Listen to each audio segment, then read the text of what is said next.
what up? It's your boy T-Burn Reaction. Today is Music and Movies Monday, as this is the makeup for Films Friday. As you know, I had a busy weekend because of gigs, and my birthday was this past weekend as well too. Shout out to folks who have sent me some birthday love on my posters as well too. My comments in there, comments um like my contest and all as well too. So yeah. Other than that, we're gonna continue with the movie side of Music and Movie Mondays with the latest timelines. Everything happened in the '80s and hit the '80s and movies in the '80s. This is now 1981. Started with the newest one. This is from Way History. You know, Way History I did the things for the '90s and TVs, and now I'm doing history of '80s as well too. Fuck, I was supposed to do something for '84 for my birthday, and I didn't because I'm like I said, a busy week. Shit, if I got time, I might still do it. And I'll do it sometime this week. Other than that, for anything happened at 8 for that week. So yeah, other than that, without further ado, let's check this out though. Let's check this one out. Let's get it. I knew something I was supposed to do. Anyway, let's get it. Yeah, we got swords, clubs, knives. It's the same old problem. What keeps me from pulling the gun out? I think it all happened so quick. The 80s are a virtual treasure trove of movie nostalgia, and 1981 was no exception. Do you really think so? It gave us classic comedies like Time Bandits and Stripes. Razzle dazzle! Classic dramas like On Golden Pond and Chariots of Fire, and even a great Muppet caper. Oh yeah. Oh, Canada! All that, plus the long-awaited return of Smell-O-Vision. There are just way too many beloved films from 1981 for us to name. I'm too tired. Maybe later. We're taking you through all of the best movie and Hollywood-related news and events of the 1980s. This is Timeline Movies.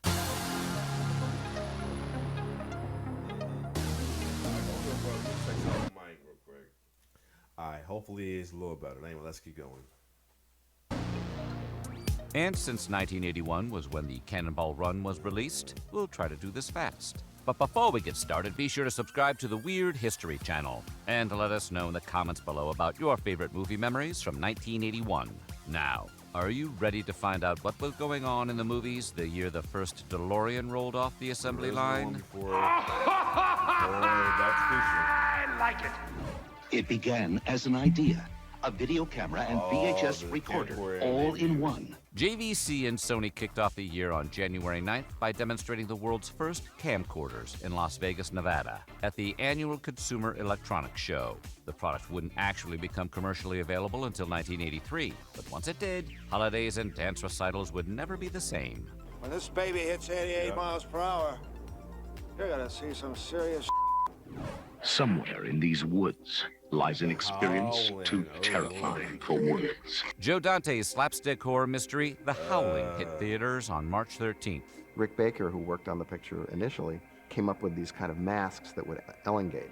The only reason Rick was doing our picture was because John Landis and he had been planning to do a picture called American Werewolf in London, and John... And for anybody, yeah, if y'all saw my video from Wishmaster 2, that will be the next one we'll react to when it comes out, though. Anyway, let's keep going. Had never actually done it. The movie tells the story of a reporter who finds herself at a resort occupied by one or possibly several werewolves. I have silver bullets in here. Silver bullets, my ass.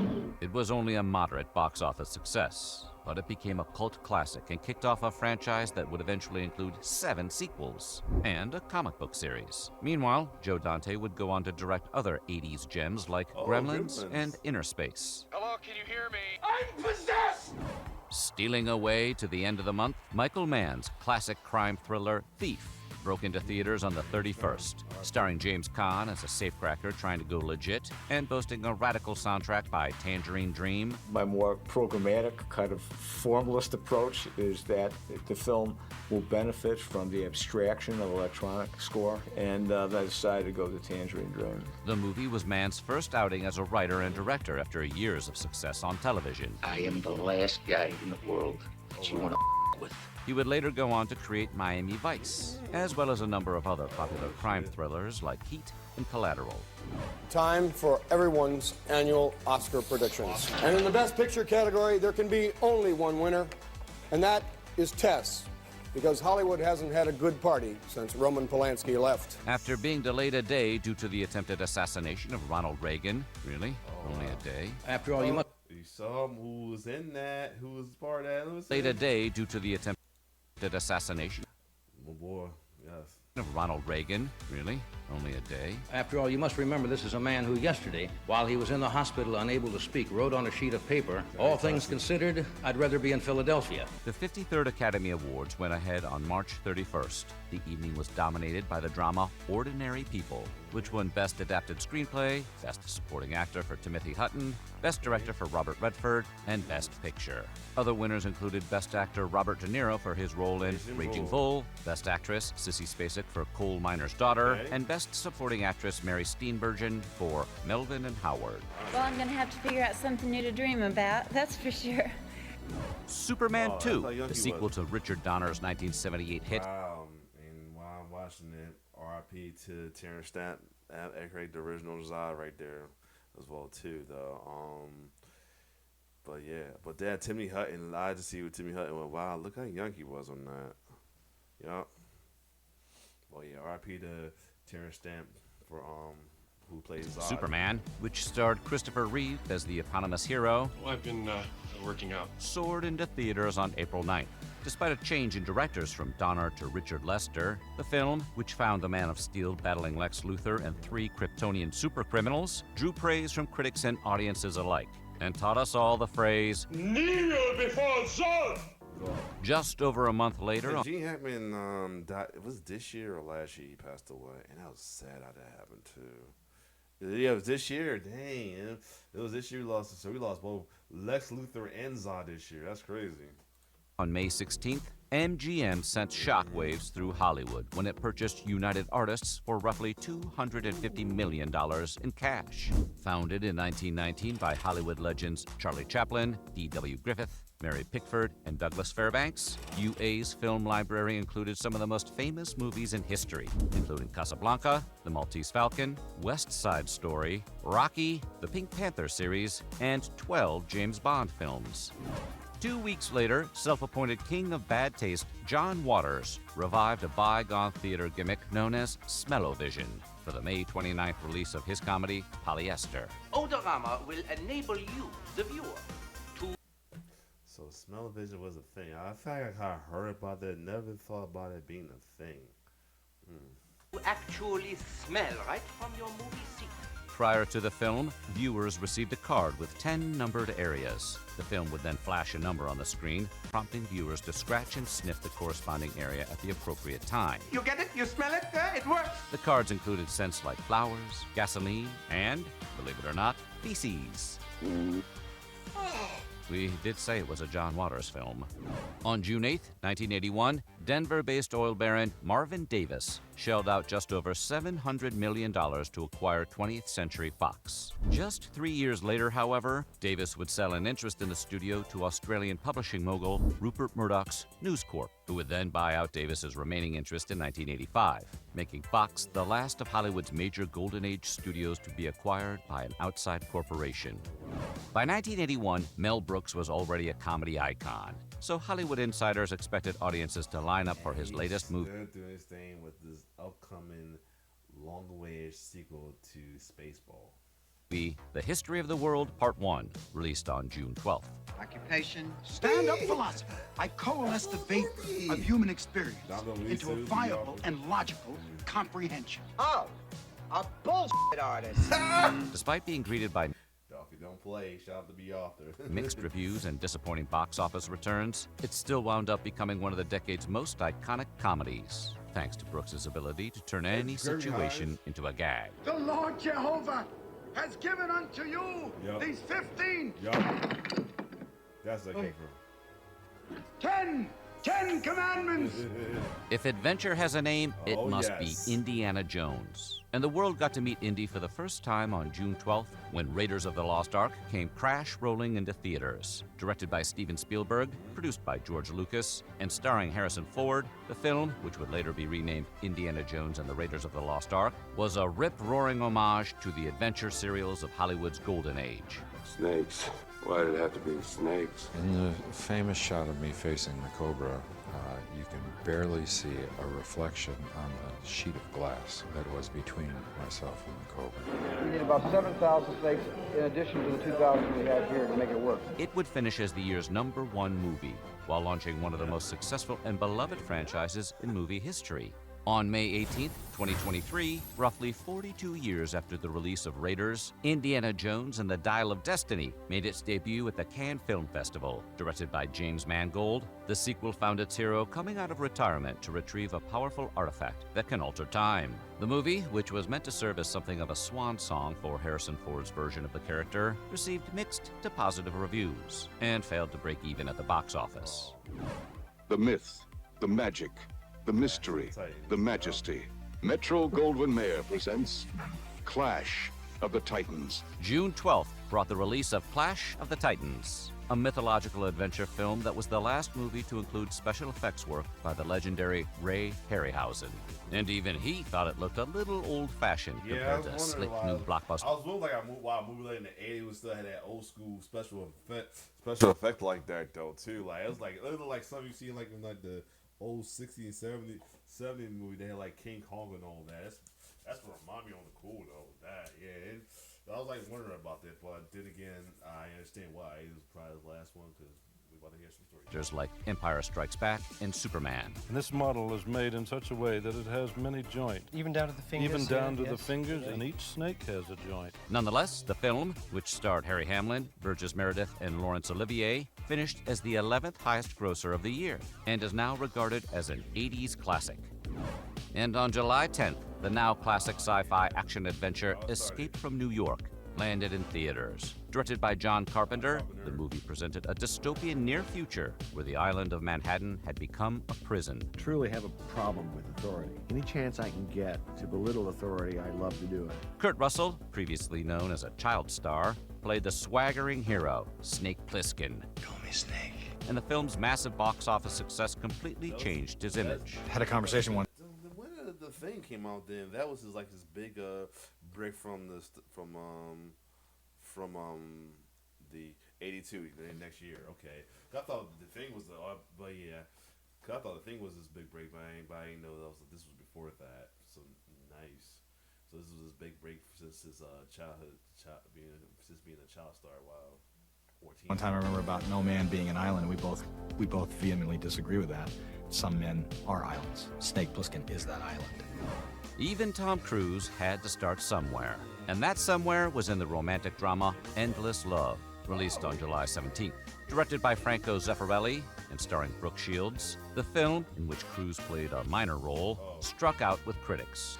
I lit a whole pile of newspapers. You ever try to light a whole pile of wet newspapers? Nonetheless, it turned out to be a box office success, and its theme song, recorded by Lionel Richie, spent 9 weeks at #1, scoring an Oscar nomination for Best Original Song. This is the story of two young American students traveling through England on the night of the full moon. A lot of connections going on here, though. What I'm gonna do? Someone keep two connections. This is about 81 too. But you don't understand what's going on. I understand, all right. You're one of the undead, and I'm a werewolf. Yes, that's right. Hot off the success of 1980's The Blues Brothers, John Landis pivoted to directing the horror comedy An American Werewolf in London, released on August 21st. The film's famous transformation sequence was accomplished using surreal makeup effects designed by the now legendary Rick Baker. We made what we called change-o heads and change-o hands, which were prop likeness that actually physically had a mechanism inside that would distort it into a different shape. So we went to a urethane elastomer that we could plasticize, and it made this very stretchy, flesh-like material. And his efforts won him the first ever competitive Academy Award for Best Makeup.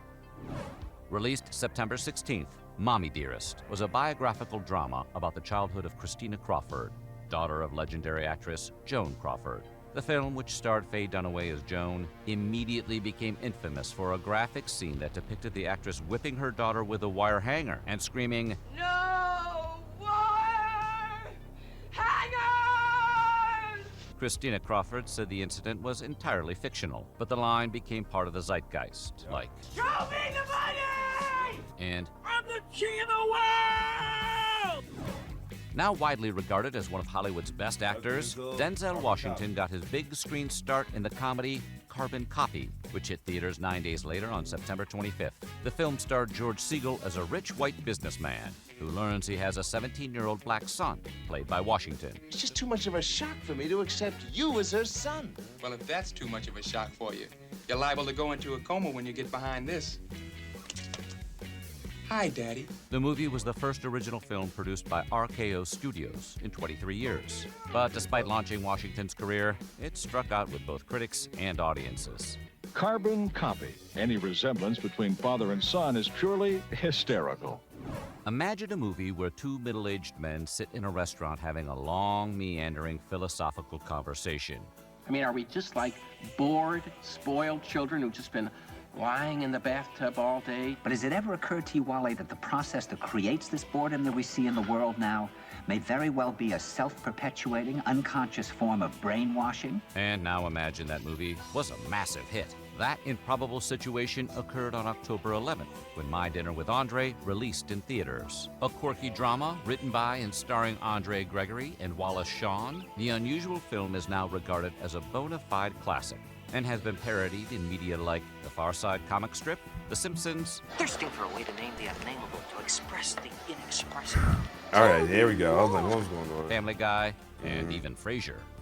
The idea of a human character made with CGI is old hat these days. But when Looker was released on October 30th, it was virtually unheard of. Looker, which dropped a few months before Disney's Tron, was the first to employ a computer-generated 3D model of a person. That model was used to represent an in-universe computer graphic, rather than an actual human character. So it wasn't quite Gollum in Lord of the Rings, or even Jar Jar Binks. Nonetheless, it was a groundbreaking use of digital effects that paved the way for future effects blockbusters like Jurassic Park.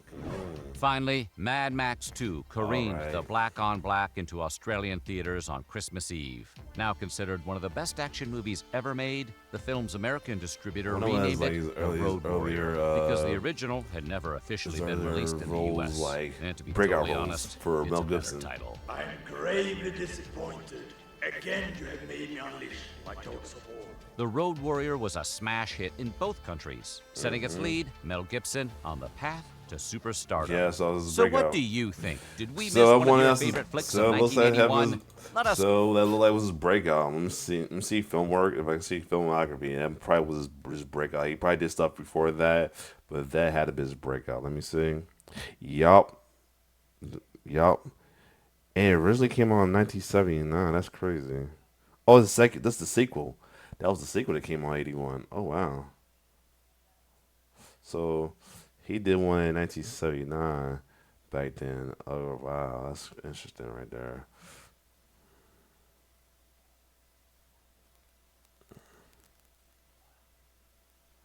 Nice.